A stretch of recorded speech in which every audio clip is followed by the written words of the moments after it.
Chapter 16. If I'd had my way, I'd set off into the desert the moment we had put down our bags, but the others were tired. We all were, so I agreed reluctantly to at least have something to eat. It was early afternoon by now. The heat up on the deck was bearable as we sat on giant cushions eating fish wrapped in bread.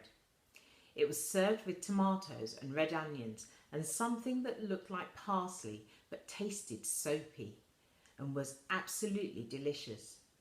All the while I kept my eye on Mrs. Mendoza. She was bound to disappear sooner or later to write, and when she did, we'd be able to sneak off to the Valley of the Kings. At least that was the plan.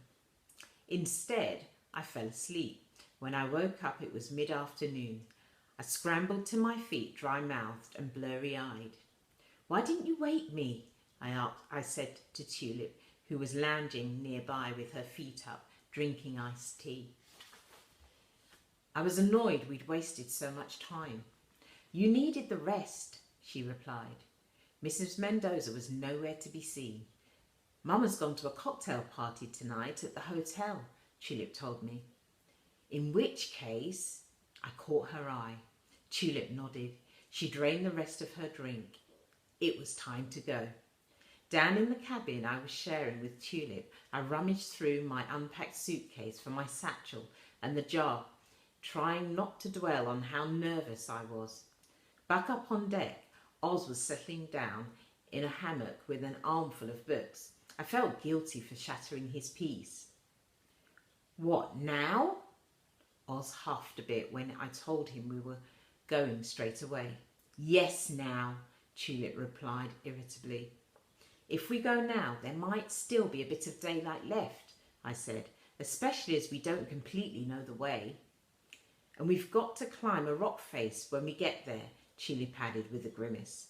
I squeezed her shoulder. I wasn't looking forward to that part either. The walk wasn't particularly difficult at first. It had got cooler in the last hour or so, and the path which Mr. Ahmed had shown us was flat and well marked. Though deep down I was tired out. I couldn't have rested even if I wanted to. Mum's telegram had put paid to that.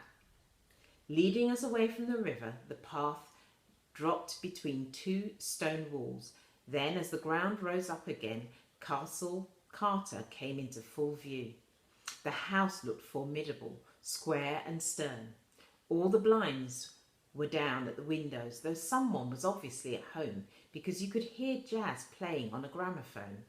The motor cars were still parked outside. "There's something about that man," Tulip said, wrinkling her nose. "I don't trust him." "Me neither," I agreed. A few hundred yards beyond Castle Carter, we came to the main road. It was busy with motor cars, carts, camels, all churning up dust. 2 miles this way, I think," I said, pointing ahead. In fact, we'd only gone about a mile when to our left the road suddenly dipped. And there, laid out before us like a painting on a wall, was the most spectacular view. The whole valley was bare rock. No trees, no grass, not even a bush. Everything was the same pale golden colour, stretching on for as far as you could see under the setting sun. Oz, who'd been looking rather droopy, sprang to life.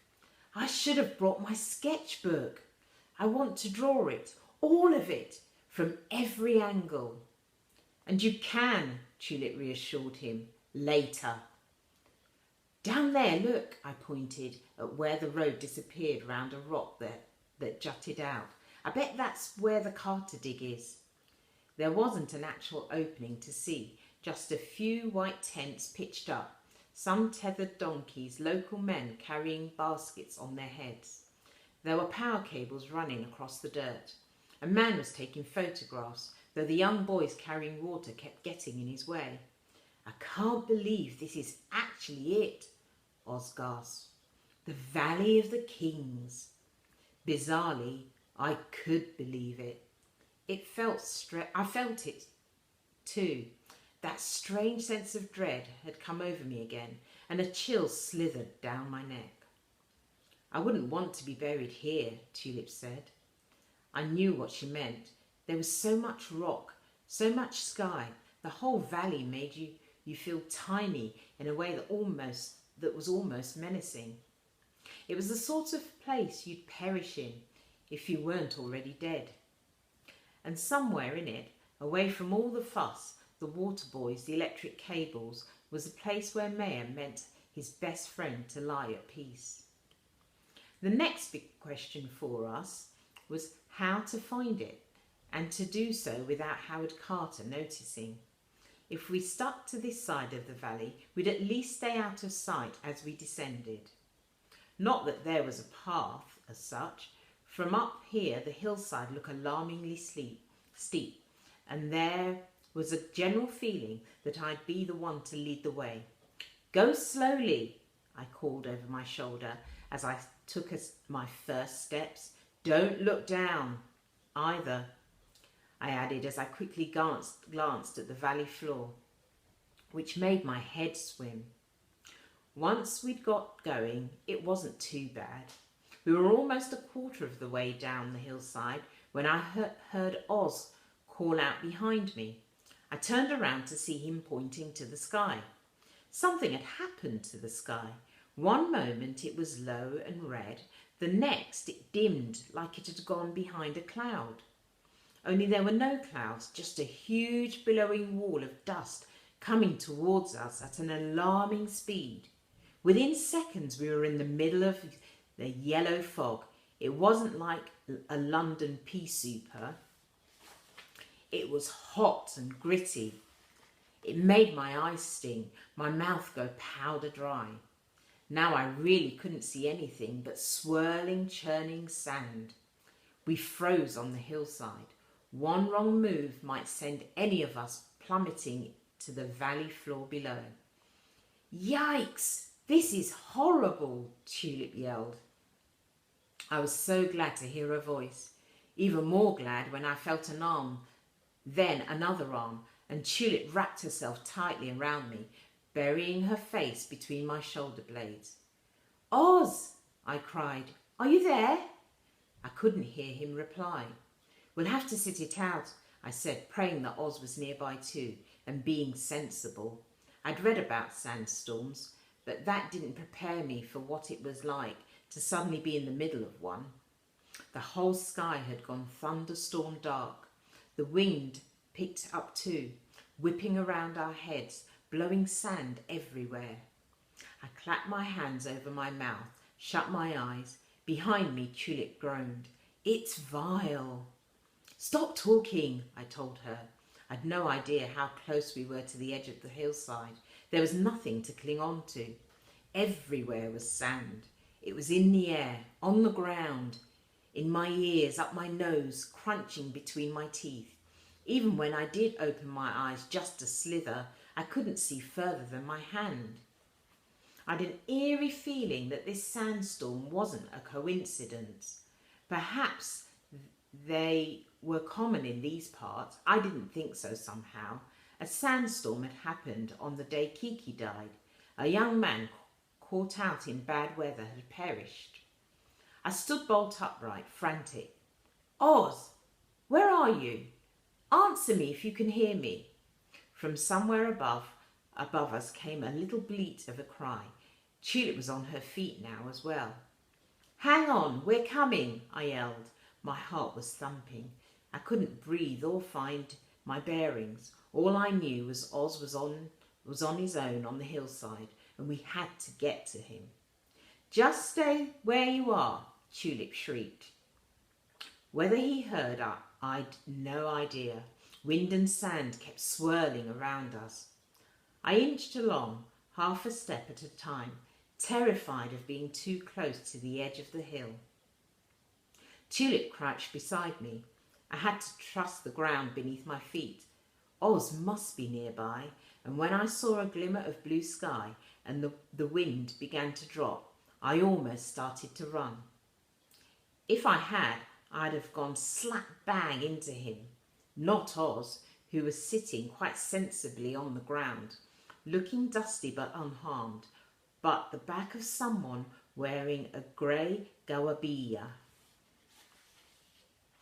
The man was shouting and waving his arms. "You're crazy to try and walk in a sandstorm. What were you thinking?" Tulip rushed over to Oz, which left me facing the arm-waving man.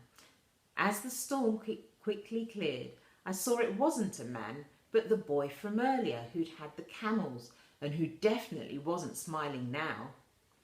"It's not like walking in your English beaches," he yelled at all of us. You have to know the sky, know the signs.